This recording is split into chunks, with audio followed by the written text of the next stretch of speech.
Far down the road, through the mist of falling snow, dark shapes moved, slow, heavy metallic trucks. In the dying winter of 1945, Saxony lay silent beneath a white shroud. Villages that once waved Nazi flags now stood hollow, their chimneys dead, their people starving. Anna knelt beside a pot of water that held only a single shriveled turnip. Her hands were red and raw from cold, her breath a ghost in the dim light. Her son Klaus, no older than 7, sat by the window in a wool coat 2 sizes too large. He watched the empty road outside, where the wind blew fine streaks of snow across the frozen ground. His voice was barely a whisper when he asked if their father would come back. Anna did not answer. There were no words left that did not hurt. The church bell hung frozen, its clapper silent. Most of the men who once rang it were gone. Some to the Eastern Front, some to the grave, others simply vanished in chaos. Outside the church bell hung frozen, its clapper silent. Most of the men who once rang it were gone. Some to the Eastern Front, some to the grave, and others simply vanished in the chaos of retreat. Only women, children, and the elderly remained, ghosts of a country that had run out of soldiers. In the evenings, the villagers gathered in the cellar beneath the old inn, lighting candles that made their faces look like portraits painted by firelight. They spoke little except to trade rumors, that the Americans had crossed the river, that they shot prisoners, that they brought food, that they burned farms. Truth and lies had become the same currency, spent easily, spent often. It was said that a convoy of American trucks had been seen near Dresden, moving slowly through the snow. Some villagers prayed they would never come. Others prayed they would. The children, too young to understand the difference, played in the road with tin cans, pretending they were soldiers.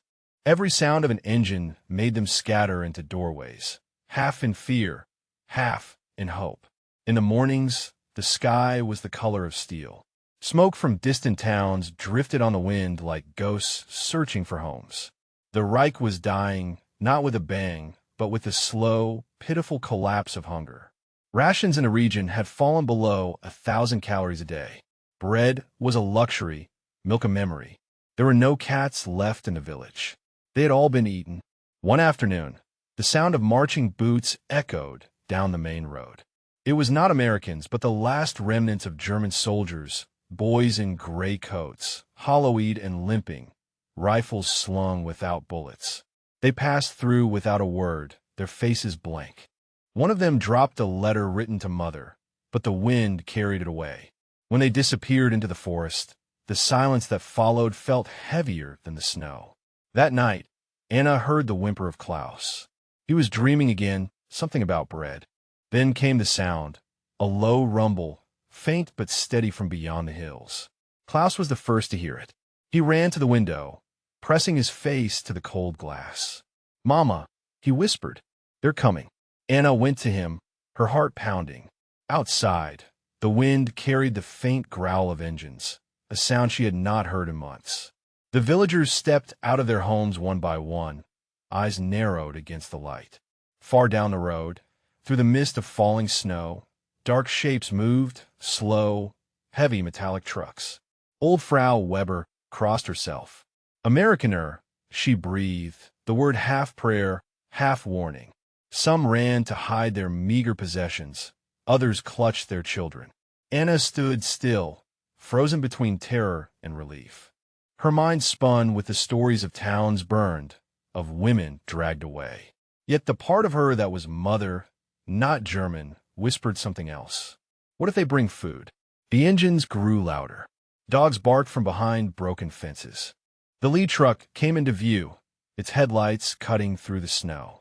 The American flag fluttered faintly on the side, dirty and torn. Soldiers in olive coats sat in the back, their helmets dusted white. One raised his hand in greeting. Another tossed something to the ground, a small rectangular tin that bounced once and landed near the well. A child darted forward before his mother could stop him. He picked it up, turning it over in his mittened hands. It was a can of powdered milk. Real milk. Anna's breath caught. The boy's mother began to cry, not loudly, but with the quiet disbelief of someone whose world had just cracked open. The Americans climbed down, moving slowly, cautiously, their rifles slung behind them. One of them smiled. "No guns," he said in broken German. "Only food." For a moment, no one moved. Then another soldier opened the truck's back gate and began handing down boxes, brown crates stenciled with U.S. Army rations. Inside were things the villagers had forgotten existed. Chocolate, Spam, powdered eggs, even coffee. The smell of it drifted through the air like something holy. Anna reached for Klaus's hand, squeezing it tightly as if to keep from falling apart. The soldiers worked in silence, their breath misting in the cold. One saw Anna and her son, standing by the door, and nodded. From his coat, he pulled a folded blanket, olive green and heavy, marked in black letters. "Property of the United States." He placed it in her arms without a word. The warmth of it felt unreal. Anna looked up, trying to speak, but her throat closed. Behind the soldier, another man laughed softly, tossing a chocolate bar to a group of children who squealed and ran after it. Snowflakes drifted through the air like feathers. The village that had been silent for months was filled with voices again, not shouting, not orders, but laughter. Anna held the blanket to her chest, tears freezing on her cheeks. She turned to Klaus, who looked up at her, eyes wide. "Mama," he said quietly, "are they the bad men?" She looked at the soldiers, boys really tired and kind, standing in the snow. "I don't know," she whispered, "but they brought us bread." Lieutenant Harper, who led the convoy, stood at the edge of the square, watching his men at work. He had read the reports. Millions displaced, rail lines destroyed, cities reduced to rubble. But numbers had no faces until now. A woman wrapped in a threadbare coat approached him, carrying a baby barely old enough to walk. She offered the child forward, not in surrender, but as if to show proof of life. Harper bent down and touched the baby's cheek. It was cold as marble. "We'll get you warm," he murmured. His voice broke on the last word. By late afternoon, the air filled with unfamiliar sounds, metal cans clanking, children laughing, the hiss of boiling water. One soldier played a harmonica, the notes thin but sweet. Villagers gathered around the fire, sipping from tin cups. A few began to speak haltingly about the past months, the ration cards that meant nothing, the burned fields. The translator listened quietly, then told Harper. "They thought we would kill them." Harper looked at him, startled. "Kill them?" The man shrugged. "Because they were told we were the same as their army." Harper gazed at the villagers, their thin faces lit by firelight, their eyes heavy with relief, and said quietly, "Then maybe this is how we win." But not all the faces were soft. Near the church ruins, two German men stood watching. The last remnants of the local party officials, still wearing faded armbands. Their expressions were tight, their posture rigid. They did not approach. When a soldier offered them bread, they turned away. "We don't need your pity," one muttered. Yet his eyes betrayed him. They lingered on the food too long. The Americans said nothing. Harper simply nodded to his men to leave them be. He understood pride. Even broken nations had their ghosts. As dusk settled, the convoy prepared to move to the next village. The soldiers packed the remaining supplies into smaller crates, leaving behind more than they were ordered to. Private Stevens handed Klaus his empty chocolate wrapper. "Keep it," he said with a grin. "Lucky charm."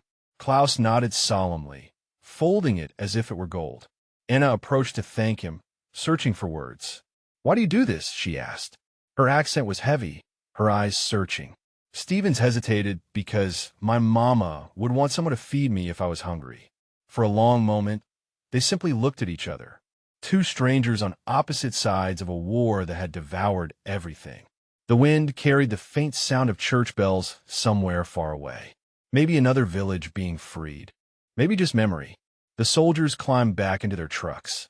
Engines roared to life. Children waved with mittened hands. The villagers stood in the road, framed by the soft glow of firelight and snow. As the convoy disappeared beyond the ridge, the silence returned, but it was not the same silence that had haunted them before. It was softer now, full of echoes of laughter and the smell of cocoa still hanging in the air. They stood together in the wind, neither speaking. Below them, the village shimmered in late sunlight, roofs glowing like amber. The air smelled of rain and hope. Stevens finally stepped back, lifting his cap. "You take care, ma'am." Anna managed to smile. "And you?" We walked away. She didn't cry. She only pressed the bread to her heart and watched until he was gone. Years later, when Klaus grew up and had children of his own, he would tell them about the winter when the enemy came with food instead of fire. He'd say that was the year he learned what victory really meant. Not the raising of flags, not the signing of treaties, but the moment a soldier shared his last loaf of bread with strangers.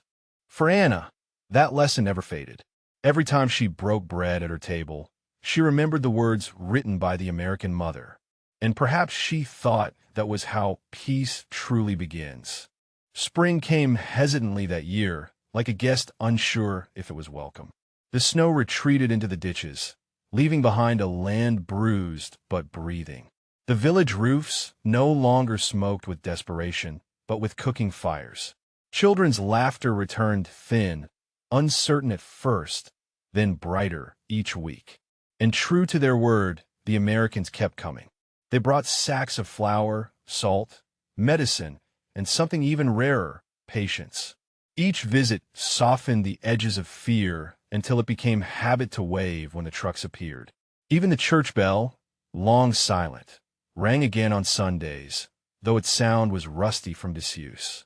For Anna, life began to move in quiet circles again. She mended clothes, planted potatoes behind the house, and taught Klaus how to read from an old Bible missing half its pages. The words faith and forgive had been underlined by some previous hand long before the war. She traced them each night, wondering if forgiveness could truly bloom where so much had died. Sometimes she still saw the Americans in her dreams, faces lit by firelight, eyes too kind for soldiers. She couldn't name the feeling they left behind. It wasn't love, not yet, but it was something that survived the cold. When the trucks arrived again in May, the air was soft with rain. The convoy carried more than food this time. It carried paper and pencils, bandages, and news of peace. Hitler was dead. The war was over. The villagers gathered in the square, murmuring as the translator shouted the words in German. No cheers rose up, only silence. For a moment, it seemed no one knew how to react. The idea of peace was almost frightening, like stepping into sunlight after years in the cellar. Anna clutched Klaus's hand, her heart a strange mix of relief and dread. Peace meant survival, but it also meant facing what had been done in her name. The lesson lingered, heavier than the afternoon sun. Not all heroes shout. Some carry the weight of history quietly, and when the time comes, they let actions speak louder than words.